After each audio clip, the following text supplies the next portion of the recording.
11장 9절부터 17절입니다. 교독하겠습니다.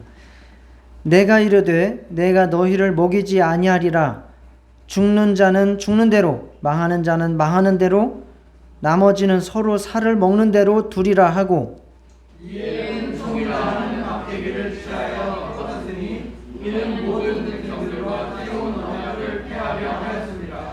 당일에 곧 폐함에 내 말을 지키던 가련한 양들은 이것이 여호와의 말씀이었던 줄 안지라. 내가 그들에게 이르되 너희가 좋게 여기거든 내 품삯을 내게 주고 그렇지 아니하거든 그만두라. 그들이 곧 은 30개를 말아서 내 품삯을 삼은지라. 여호와께서 내게 이르시되 그들이 나를 헤아린 바 그 삭을 토기장이에게 던지라 하시기로, 내가 그 은 30개를 여호와의 전에서 토기장이에게 던지고, 내가 또 연합이라 하는 둘째 막대기를 던졌으니 이는 유다와 이스라엘 형제의 의를 끊으려 함이었습니다. 여호와께서 내게 이르시되 너는 또 어리석은 목자의 기구들을 빼앗을지니라. 보라, 내가 한 목자를 이 땅에 일으키니 그가 없어진 자를 마음에 두지 아니하며 흩어진 자를 찾지 아니하며 상한 자를 고치지 아니하며 강건한 자를 먹이지 아니하고 오히려 살찐 자의 고기를 먹으며 또 그 국을 찢으리라. 화 있을진저 양떼를 버린 못된 목자여, 칼이 그의 팔과 오른쪽 눈에 내리리니 그의 팔이 아주 마르고 그의 오른쪽 눈이 아주 멀어버릴 것이라 하시니라. 아멘. 지난주에는 스가랴 10장을 살펴봤고요. 스가랴 9장부터 계속해서 예수님에 대한 그림자가 보여지고 있는 것을 말씀을 드렸습니다. 자, 9장에서는 겸손하셔서 나귀를 타고 오시는 예수님에 대해서 말씀을 나눴고, 10장에서는 목자가 되시는 예수님에 대해서 우리가 살펴봤습니다.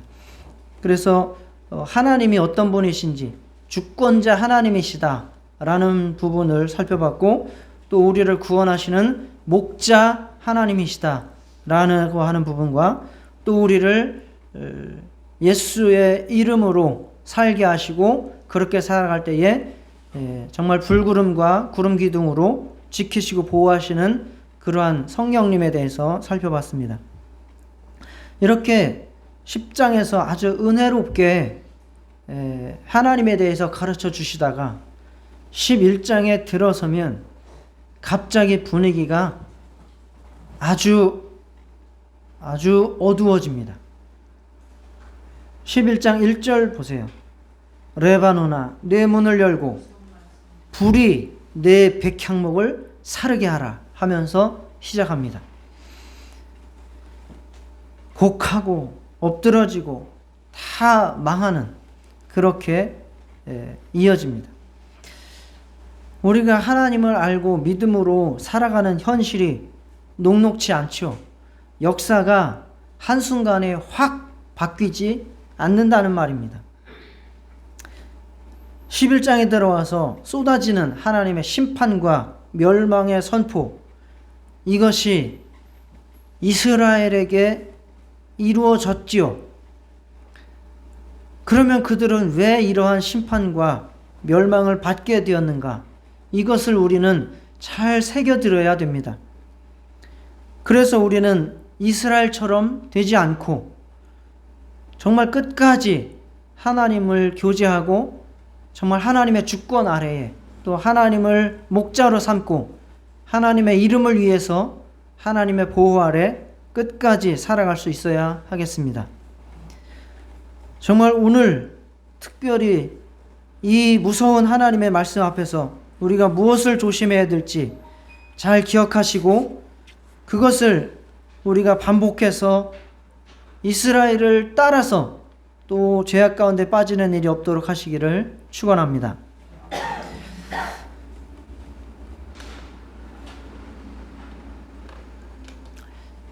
오늘은 세 가지의 주제를 가지고 11장을 정리해서 말씀을 드리겠습니다. 첫째는 우리가 섰다고 생각할 때에 조심해야 된다라고 하는 말씀이고요. 둘째는 하나님을 배척하지 않도록 조심해야 된다라고 하는 말씀이고, 셋째는 사꾼 목자를 조심해야 된다라고 하는 말씀으로 11장을 정리하고 말씀을 드리겠습니다. 자, 한번 따라 하시겠습니다. 섰다고 생각할 때 조심하라. 섰다고 생각할 때 조심하라. 예. 자, 11장을 펴시고 1절부터 보시면서 말씀을 들으시기 바랍니다. 지금 상황은 하나님께서 주도적으로 역사하셨죠. 즉 하나님의 영으로, 이는 힘으로 되지 아니하고 능으로 되지 아니하고 뭐로 되느니라? 하나님의 영으로 되느니라. 여기 있죠. 하나님의 영으로 되느니라. 하나님의 영으로 누구를 통해서, 누구를 사용해서? 총독 스룹바벨과 대제사장 여호수아와 그리고 지금 글을 쓰고 있는 스가랴 선지자, 이러한 분들을 통해서 하나님의 성전을 재건을 시작을 해서 중단되었던 것을 완성을 하게 되었습니다. 이제 그러면 그 성전의 기능을 제대로 잘 갖춰서 하나님 앞에 예배하고 하나님의 말씀을 듣고 그 뜻을 세상에 펼쳐 나아가면 또다시 하나님의 축복의 삶을 살아갈 수 있는 그러한 형편입니다. 그러한 상황입니다. 그런데 이스라엘 사람들이 지금 성전 재건을 이루고 난 이후에 또 마음이 교만해지고 타락되었다 그 말입니다. 이렇게 교만해지고 타락한 이유는 무엇일까요? 어떤 일이 이루어졌는데 교만해지고 또 타락하는 이유는 뭘까요? 그 일을 누가 이뤘다고 생각할 때 타락합니까? 내가 이뤘다고 생각하니까 교만해지고 타락하는 겁니다. 강조하지만 하나님께서는 이 성전 건축을 누구의 힘으로 이뤘다고 말씀하십니까? 하나님의 영으로 이뤘다고 말씀하신 겁니다. 우리도 무언가 이뤘다고 생각할 때, 내가 구원받았다고 생각할 때, 내가 하나님의 축복을 받았다고 생각할 때, 이것이 나의 힘으로, 나의 능으로 된 것이 아니라 하나님의 성령으로 된 것임을 고백하고 겸손할 수 있기를 축복합니다.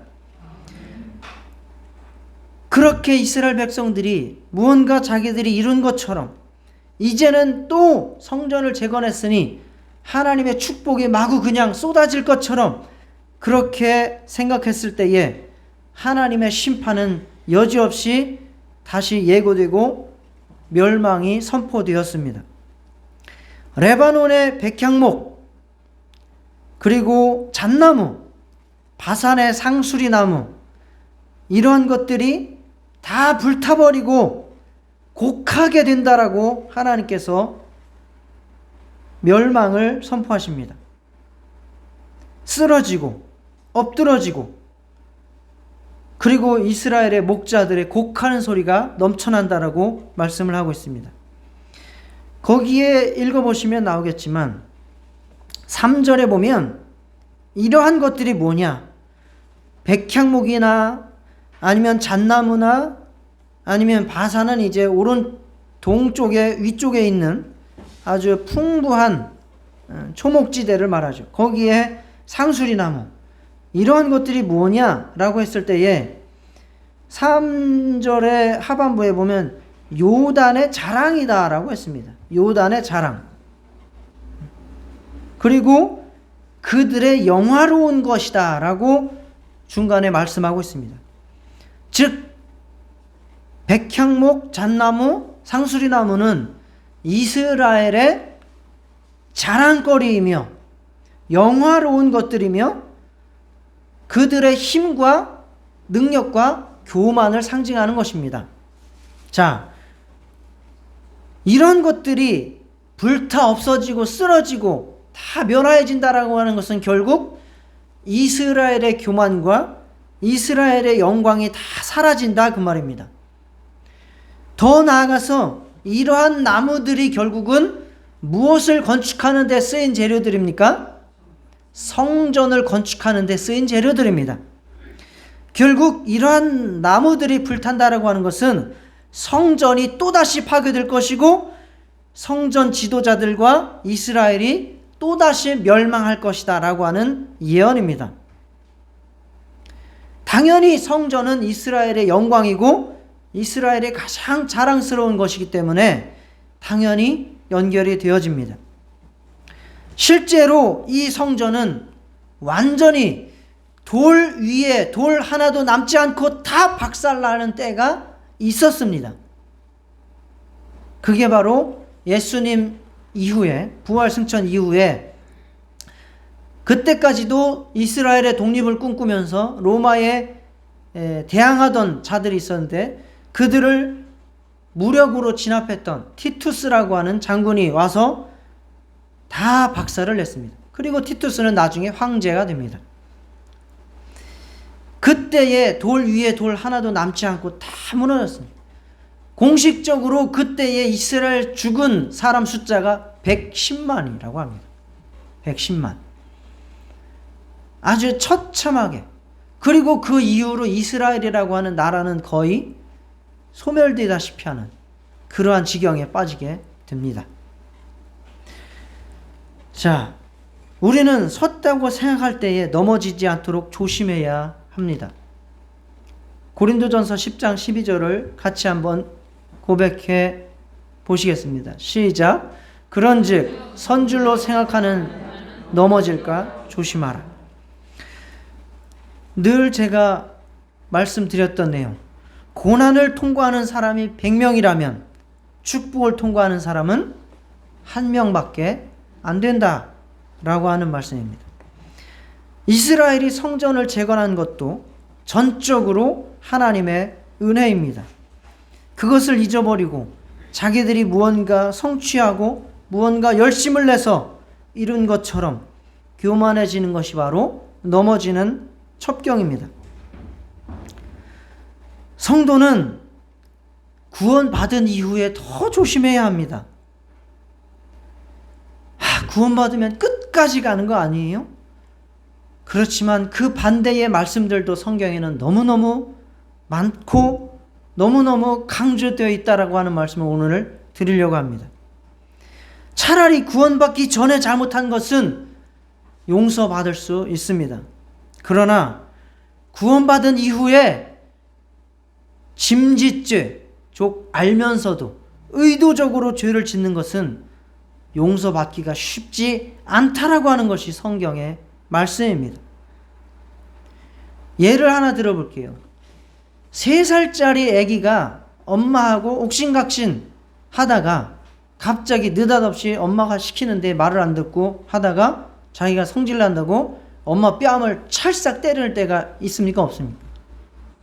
있어요. 저 많이 봤어요. 느닷없이 3살짜리 애가 엄마 뺨을 찰싹 때립니다. 그런데 30살짜리 청년이 느닷없이 엄마하고 옥신각신하다가 엄마 뺨을 찰싹 때리는 일 본 적 있습니까? 없습니까?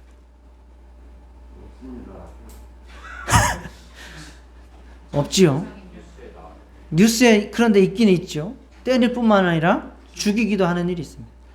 3살짜리 애가 엄마 뺨을 때린 것은 큰 죄거리가 됩니까? 안 됩니까? 안 돼요. 안 되죠. 원래 그런 애야. 원래 그 나이 때는 그래. 그게 뭐 장난으로 그럴 수 있고 뭐 지능이 지각이 부족하니까 그럴 수도 있어. 그러나 30살짜리가 엄마의 뺨을 때린다라고 하는 것은 우리가 용서할 수가 없습니다.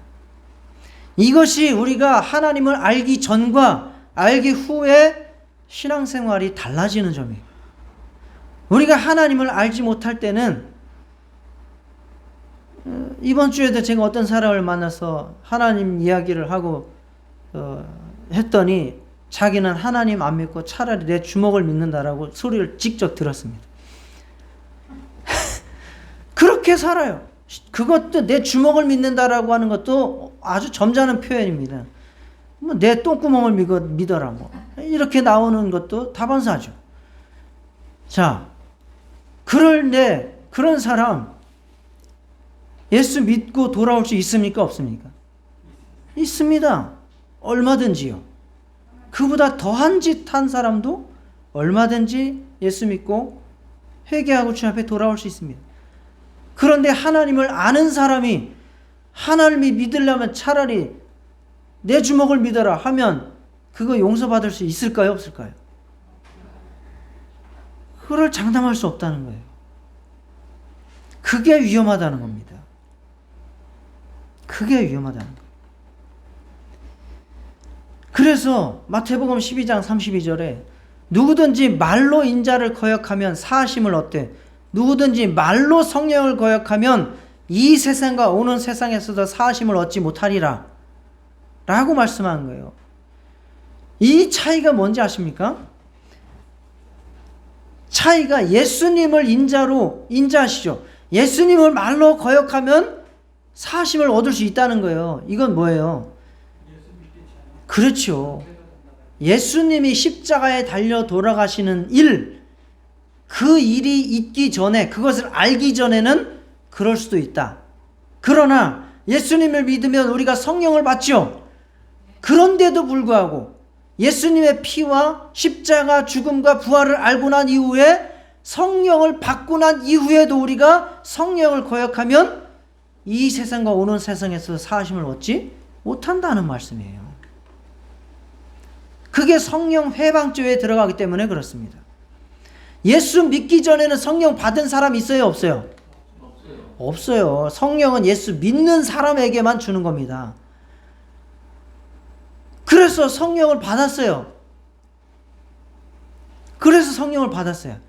그러한 이후에도 똑같이 세상 사람들처럼 죄를 지으면 그거는 성령 회방죄가 된다 그 말입니다. 무서운 말씀이죠. 그래서 우리가 하나님을 아는 지식에서 빠져들어가는 것이 무서울진저라고 히브리 기자가 말씀을 했는데요. 10장 26절에 이렇게 말씀합니다. 우리가 진리를 아는 지식을 받은 후에, 진리를 아는 지식을 받았으면 구원을 받은 거지요. 그런 이후에 짐짓죄를 범한 즉 다시 속죄하는 제사가 없고, 저도 이 말씀을 준비하고 항상 이 말씀을 대할 때마다 두렵고 떨림으로 받고 있습니다. 왜? 나도 그러할 가능성을 가지고 있고 또 때로 그렇게 하기도 하니까요. 진리를 알고 난 이후에도 내가 일부러 고의로 죄를 범하는 것, 이것은 우리가 하지 말아야 된다는 겁니다. 계속해서 말씀합니다.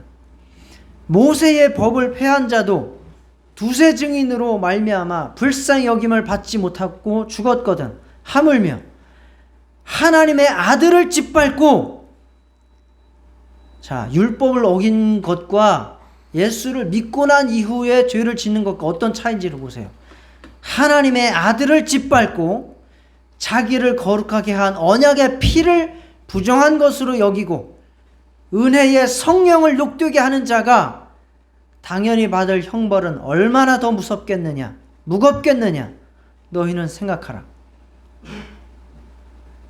자, 율법을 어긴 자의 그 심판과 예수를 믿고 난 이후에 죄 지은 자의 심판이 어느 게 더 무겁겠느냐 판단하라는 거예요. 어느 게 더 무겁다는 거예요.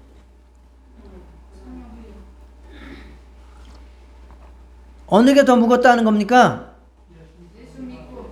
예수 믿고 난 이후에 죄를 지은 것은 하나님의 아들을 짓밟는 거고요. 예수님이 흘리신 언약의 피를 부정하는 거고요.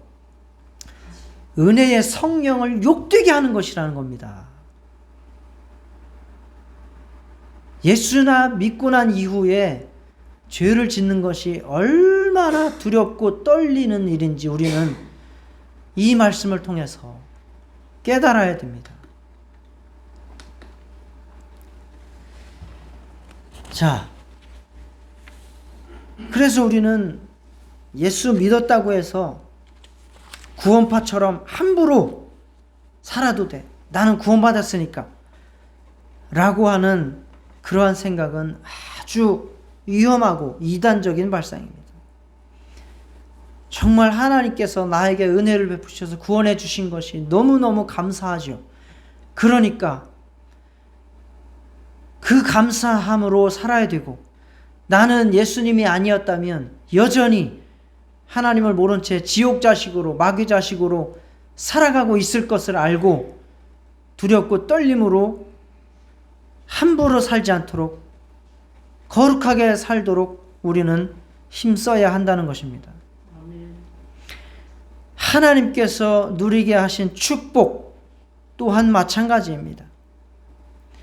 하나님께서 내게 건강을 주셨으면 그 건강으로, 물질을 주셨으면 그 물질로, 내게 시간을 주셨으면 그 시간으로, 내게 지식을 주셨으면 그 지식으로, 나에게 힘을 주셨으면 그 힘으로 내 육체의 쾌락과 만족을 누리는 데만 쓰지 말고 그것을 사명으로 삼아서 하나님을 섬기고 교회를 섬기고 사람을 구원하는 데 사용하실 수 있도록 하시기를 축복합니다.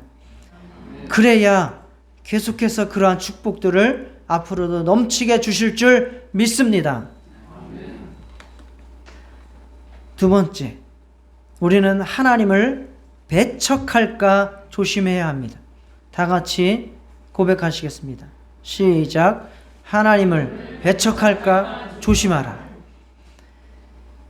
두 번째 주제의 말씀을 조금 집중해서 새겨 들으시기를 바랍니다. 왜냐하면 이해하기가 쉽지 않기 때문입니다.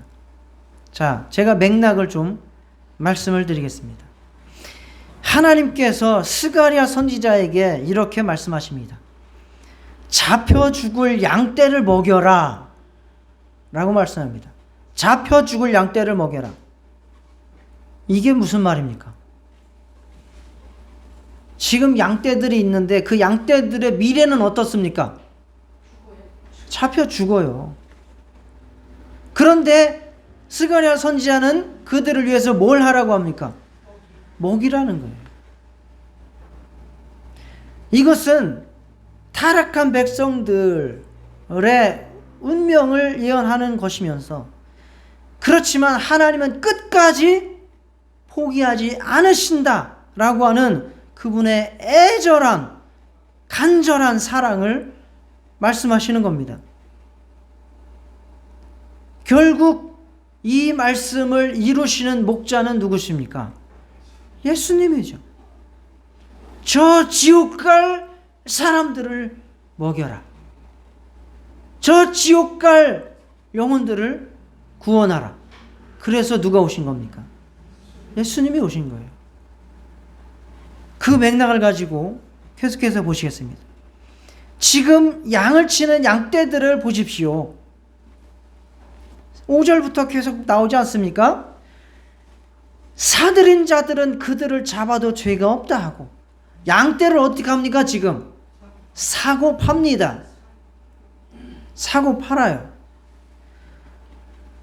양을 파는 자는, 양을 치던 자들은 양을 다 팔아먹어요. 양을 다 팔아먹고 나서, 팔았으니까 뭐가 생겼어요? 돈이 생겼죠. 아, 돈이 생겼어. 그러니까 부유하게 되었으니 하나님을 찬송합니다 라고 하나님을 찬양합니다. 이게 지금 하나님을 진짜 찬양하는 거예요? 뭐 하는 거예요? 하나님은 지금 양떼를 잘 돌보라고 하셨지 돈을 벌라고 하신 게 아니에요. 그런데 하나님께서 맡기신 그 양떼를 다 팔아먹더니 돈 벌었습니다. 저 부유하게 됐습니다. 하나님 찬송합니다 라는 거예요. 김영환 집사님이 웃잖아요. 지금 이게 양떼가 누구 양떼예요? 하나님 거예요. 하나님 거. 하나님 건데 그걸 지가 다 팔아먹고 하나님 저 돈 벌었어요. 할렐루야. 할렐루야를 잘 써야 돼요. 아무 때나 할렐루야 하면 하나님의 이름을 모독하는 거예요. 갑자기 이번 주에 꽁돈 생겼네. 할렐루야. 가끔 그래요. 산 사람은 어떻다는 거예요? 산 사람은 왜 샀겠어요? 산 사람은 왜 샀겠어요? 잡아먹으려고 샀겠죠. 그러니까 막 죽여 먹으면서도 양심의 가책이 있어요, 없어요? 없어요. 지금 이스라엘 지경이 그렇다는 겁니다. 하나님이 맡기신 그 백성들을 돈벌이 수단으로 이용하고 또 그것을 팔아서 사서 잡아먹는, 이용하는 그러한 사람들로 그득그득하다. 그래서 그러한 이스라엘을 더 이상 하나님은 두고 볼 수가 없어요. 그래서 하나님도 이스라엘 백성들과 그 나라를 이웃들과 임금 손에 넘겨버리고 건져내시지 않겠다는 거예요. 6절에 말씀하고 있습니다. 하나님의 마음과 말씀을 받았어요. 스가랴는. 선지자는 하나님의 마음을 받아서 전달하는 사람입니다. 단순히 말씀만 받아서 전달하는 사람이 아니에요. 하나님의 마음을 받은 사람. 그래서 그 마음을 받아서 스가랴는 하나님의 양떼를 치라고 2가지의 막대를 주셨습니다. 자, 찾아보세요. 어떤 막대기와 어떤 막대기를 스가랴 선지자에게 주셨죠?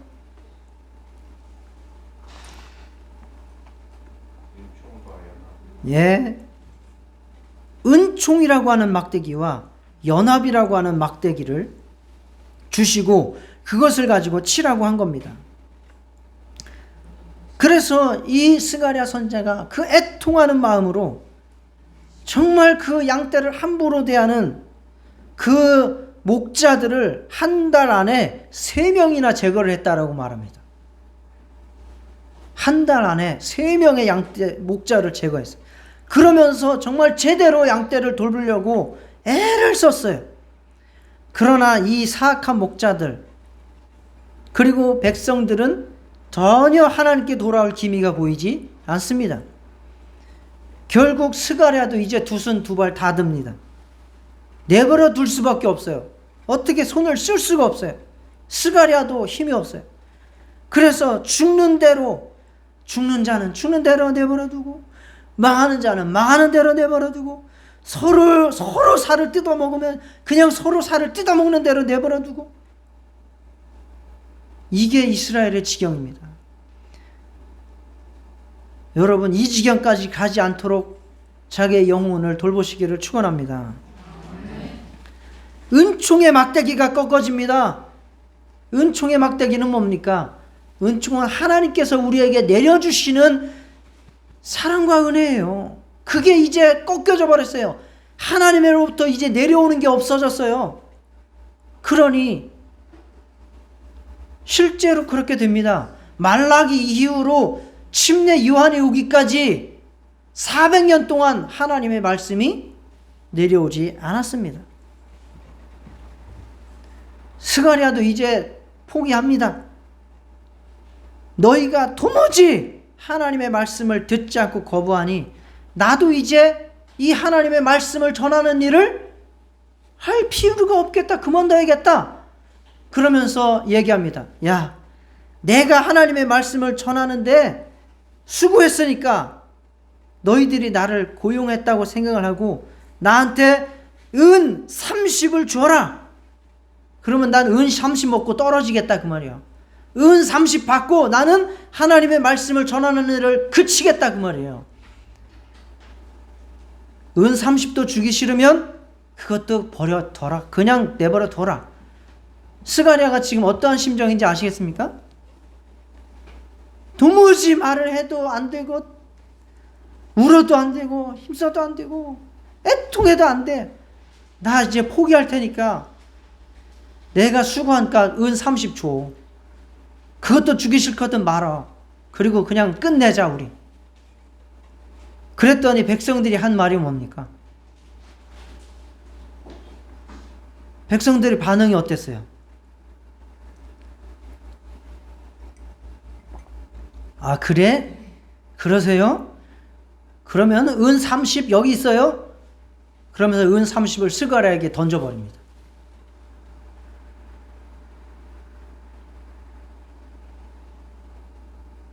이게 은총이 막대기가 끊어진 이스라엘의 모습입니다. 그래서 그것에 대해서 하나님께서 뭐라고 말씀하셨습니까? 13절에 그들이 나를 헤아린 바 그 삭이라고 말씀했습니다. 나를 헤아린 바 그 삭. 자, 한번 따라 하시겠습니다. 나를 헤아린 바 그 삭. 하나님께서 그렇게 사랑을 베풀고 은혜를 베풀고 돌아오라고 말씀을 전하고 선지자를 보내고 했어요. 그 모든 값어치를 이 이스라엘 사람들은 은 30으로 퉁쳐버린 거예요. 아유, 하나님 수고하셨어요. 여기 은 30 먹고 떨어지세요. 저는 이제 하나님하고 끝이에요. 라고 은 30을 던져버린 거예요. 이스라엘 백성들 이제 가망 있습니까? 없습니까? 없어요. 하나님의 사랑을 은 30으로 끝내버렸어요. 은 30으로 하나님과 단절시켜버렸어요.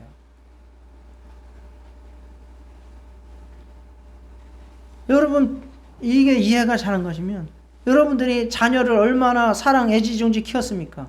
하도 말을 안 들어서 야, 너 그렇게 말 안 들었거든. 뭐 애미를 갖다 팔아먹어라 뭐 하기도 하고 별 얘기 다 하지 않습니까? 그러다가 야, 그러면 내가 너 여태까지 먹여주고 입혀주고 돌봐주고 한 거 그거 2살까지 했으니까 1,000,000원 내놓고 너 나하고 관계 끊자 그랬어요. 그랬더니 애기가 아, 그래요? 전 1,000,000원 여기 있어요. 확 던져버리고. 똑같은 거예요 지금 상황이. 아, 그래요? 돈 1,000,000원 여기 있어요. 가시고 꺼지세요 엄마. 그런 상황이에요 지금. 이스라엘 백성들은 더 이상 하나님 필요 없다는 거예요.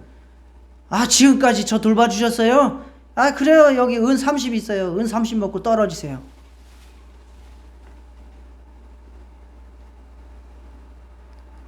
그랬더니 결국 두 번째 막대기도 어떻게 됐어요? 두 번째 막대기 이름은 뭐예요? 연합 막대기. 연합은 사람과의 관계를, 수평적인 관계를 말씀하는 거예요. 하나님 안에서 하나 되는 사람과 은혜의 관계를 말하는 거죠. 당연히 그것도 끊어지는 거죠. 여러분이 연합의 막대기가 지금 끊어졌다면 먼저 무슨 막대기가 끊어진 줄 아셔야 됩니까? 은총의 막대기가 끊어진 줄을 아셔야 됩니다. 자, 따라 하시겠습니다. 연합의 막대기가 꺾여졌다면 먼저 은총의 막대기가 꺾여진 줄 알라. 결국 이스라엘을 향한 연합의 막대기와 은총의 막대기 둘 다 꺾여져 버렸습니다. 자, 이 말씀은 결국 이제 신약으로 넘어와서 더 강화되어서 말씀이 나타나죠. 이스라엘 지도자들과 백성들은 하나님에 대한 그 배척이 더 심해졌는데 하나님께서는 멸망할 지옥 갈 영혼 그 백성들을 위해서 먹이려고 그 양떼들을 위해서 목자를 또 보내셨습니다. 잡혀 죽을 양떼, 지옥 갈 양떼, 가련한 양들을 살리기 위해서 은총과 연합의 막대기를 가지고 예수님을 보내신 겁니다. 그랬을 때에 이스라엘의 지도자들과 이스라엘의 백성들은 어떻게 예수님을 대했습니까?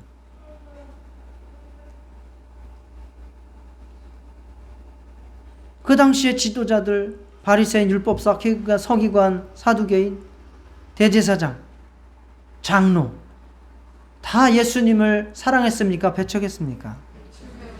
다 배척했지요. 거기에 가룟 유다는 하나님의 마음과 사랑으로 오신 예수님을 얼마에 팔아넘겼습니까? 은 30이에요. 똑같아요. 여기 나온 은 30과.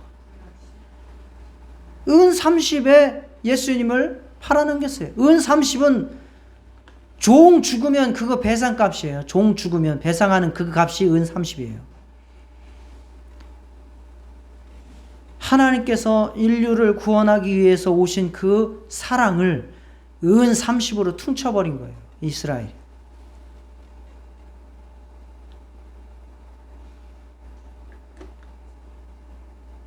내가 예수를 너희에게 넘겨주리니 얼마나 주려느냐? 그들이 은 30을 달아주거늘. 마태복음 26장 15절. 그리고 예수를 판 유다, 뉘우쳐 그 은 30을 대제사장들과 장로들에게 도로 갖다 주었죠.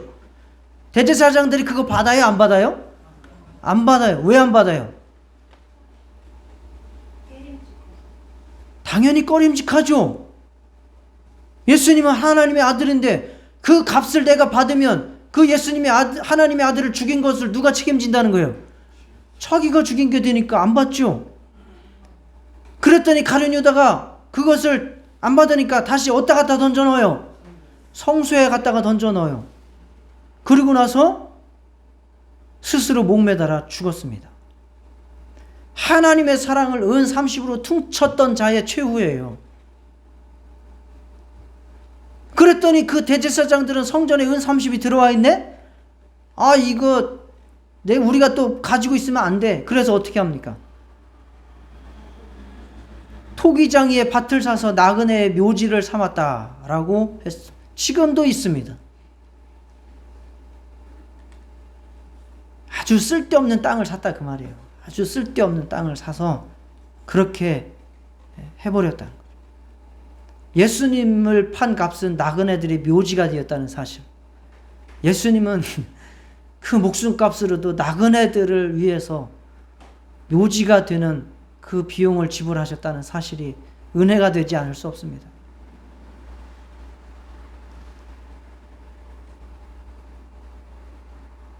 하나님의 사랑을, 하나님의 아들을 이렇게 배척을 한 이스라엘.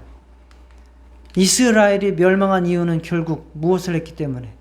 하나님의 사랑을 배척했기 때문에, 하나님의 마음을 배척했기 때문에, 하나님의 사랑과 마음을 가지고 오신 아들을 배척했기 때문입니다. 그들이 먼저 은혜 받아서, 그들이 먼저 복음 받아서, 그들을 통해서 세상이 복음화되었으면 얼마나 더 아름다웠겠습니까? 그러나 그들의 교만함과 그들의 배척, 그들의 의의와 그들의 욕심이, 그들의 타락이 하나님의 마음을 버리고 결국은 그렇게 쫄딱 망하고 저주받고 언제나 다시 하나님께 돌아올지 모를 그러한 민족으로 남아버렸다는 사실이 안타까운 것입니다. 여러분들에게도 만약에 하나님께서 오셔가지고 내가 너희들한테 그렇게 하나님께 돌아오라고 그랬는데 너는 왜 네 마음대로 사니? 너는 왜 하나님께로 돌아오지 않니? 왜 계속해서 네 욕심대로만 살고? 그러니 나 더 이상 너 감당 못하겠다. 나 이제 끝날게. 네 마음대로 살아. 내가 허성찬 목사 보내가지고 그걸 수고시켰으니까 허성찬 목사한테 100만 원만 주고 끝내자. 그러면 어떻게 할 거예요?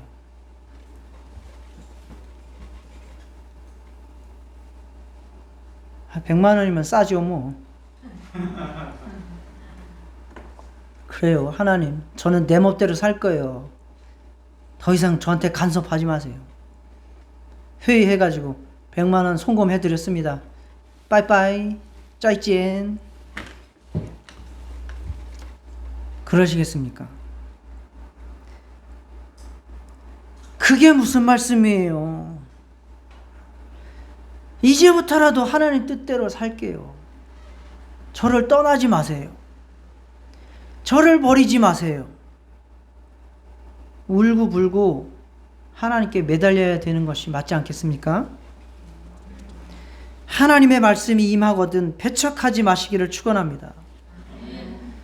말씀이, 사랑이 육신으로 임하신 예수 그리스도를 배척하지 마시고 영접하시기를 축원합니다. 그게 하나님의 자녀가 되는 길이고, 저와 여러분에게 하나님께서 돌보시는 은총의 막대기와 연합의 막대기가 지속되는 길입니다. 영접하는 자, 곧 그 이름을 믿는 자들에게는 하나님의 자녀가 되는 권세를 주셨으니 끝까지 하나님 그 사랑과 말씀과 그분이 보내신 아들 예수 그리스도, 그분을 모시고 그분과 함께 사시기를 축복합니다. 세 번째, 삭군 목자를 조심하라. 자, 따라 하시겠습니다. 삭군 목자를 조심하라. 15절부터 말씀입니다. 이제 하나님은 이들에게 더 이상 가망성을 거두시고 어리석은 목자의 기구들을 다 빼앗아 버립니다. 더 이상 이들을 돌볼 어떤 근거도 남겨두지 않았다 그 말이죠. 그리고 나서 오히려 한 목자를 일으켜 세우셔요. 자, 그래서 처음에 이 본문 이제 읽으면 이 목자가 예수님인가? 이렇게 생각하면서 읽어갔습니다. 16절이에요. 보라, 내가 한 목자를 이 땅에 일으키리니, 여기까지 하면 예수님이 오시나 보다 그랬어요. 근데 그게 아니에요. 보세요. 그가 없어진 자를 마음에 두지 아니하며, 양이 없어졌어도 찾자요 안 찾아요? 안 찾는데요. 흩어진 자를 찾지 아니하며, 상한 자를 고치지 아니하며, 강건한 자를 먹이지 아니하고, 오히려 살찐 자의 고기를 먹으며 또 그 굽을 찢으지라. 이 목자가 선한 목자예요, 악한 목자예요? 악한 목자예요. 오히려 더 이스라엘 백성들이 더 타락하도록 미혹을 한다는 거예요. 엎친 데 덮친 격이고 설상가상이고, 이렇게 하나님께서 이스라엘을 아주 궁지로 몰아가는 거죠. 그렇지만 그 목자의 결국은 어떻게 됩니까? 팔이 마르고 오른쪽 눈이 멀게 되는 그런 심판을 받게 되죠. 둘 다 잘못이라는 겁니다. 이스라엘 백성들도 잘못이고 이 목자도 잘못이라는 거예요. 그러나 여기서 하나님의 뜻은 어디에 있습니까?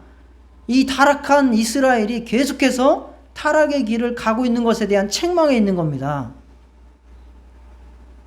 그래서 여기에서는 이 지도자들이 결국 유다의 지도자들일 수 있어요. 이 목자가 유대의 지도자들일 수 있어요. 예수님 당시에 그렇게 예수님을 배척하고 교만했던 바리새인이나 서기관이나 제사장이나 이러한 자들일 수도 있어요.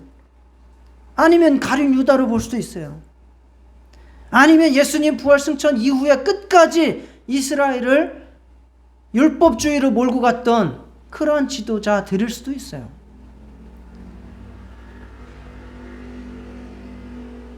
결국 이스라엘의 가장 큰 문제는 뭐예요?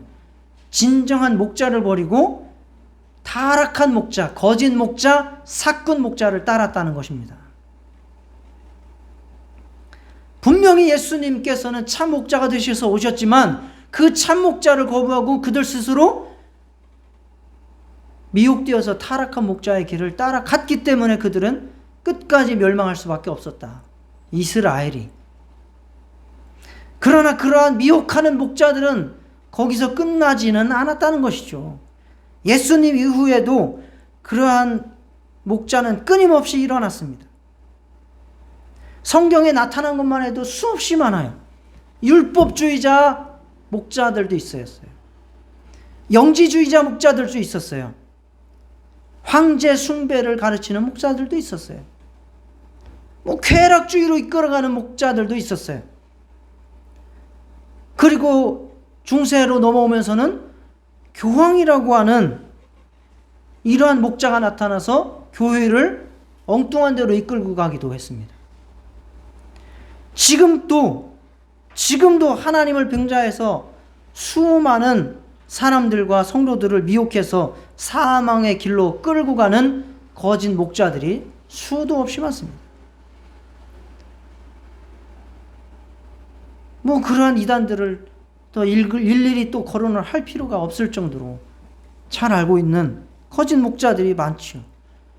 거기에 동조돼서 따라가는 자들이 수백만에 이른다는 것이죠. 수백만이에요. 우리나라에만 수백만 명이.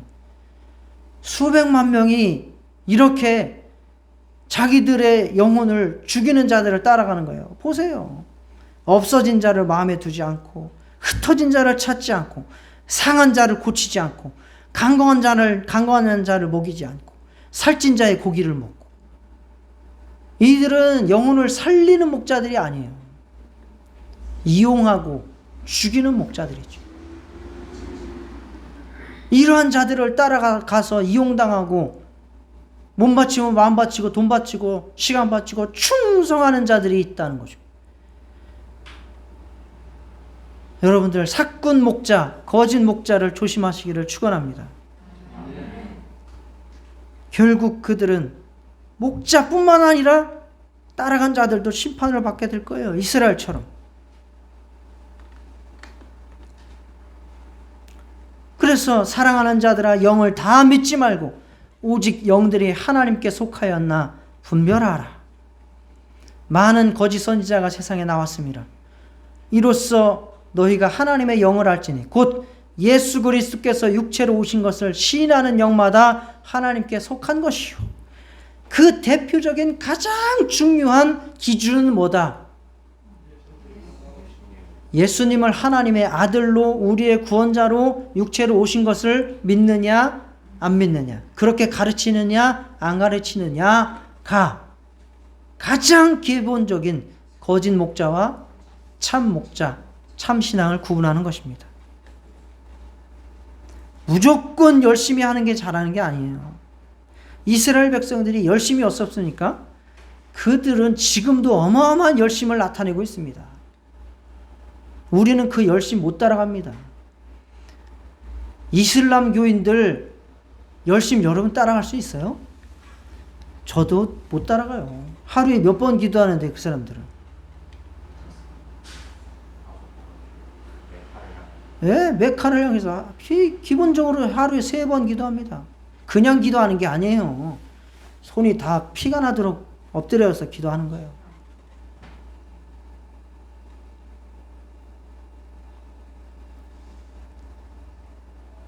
금식이요? 그 사람들 라마단이면 며칠 금식합니까? 라마단에.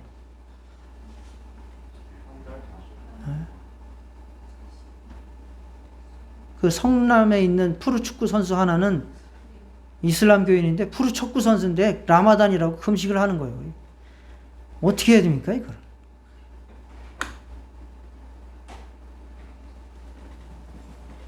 그런 열심 대단하죠.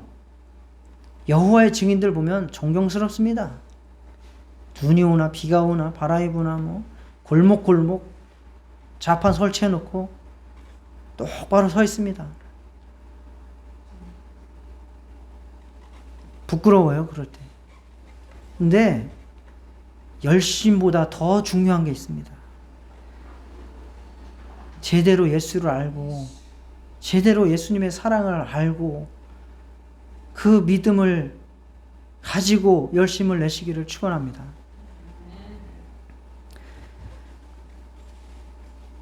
오늘 이스라엘에게 심판과 멸망을 선포하신 절망의 말씀을 들었습니다. 이것만 읽으면 이스라엘은 절망입니다. 더 이상 살 가망이 없는 지경이죠. 그들의 멸망한 이유 제가 3가지로 정리해서 말씀드렸습니다. 교만하기 때문에, 나의 힘과 영광을 의삼고 그걸 자랑하기 때문에, 예수님을 의지하지 않고 예수님을 배척했기 때문에, 예수님을 영접하지 않았기 때문에, 끝까지 거짓된 목자를 따라가며 미혹당했기 때문에 멸망하게 된 것입니다.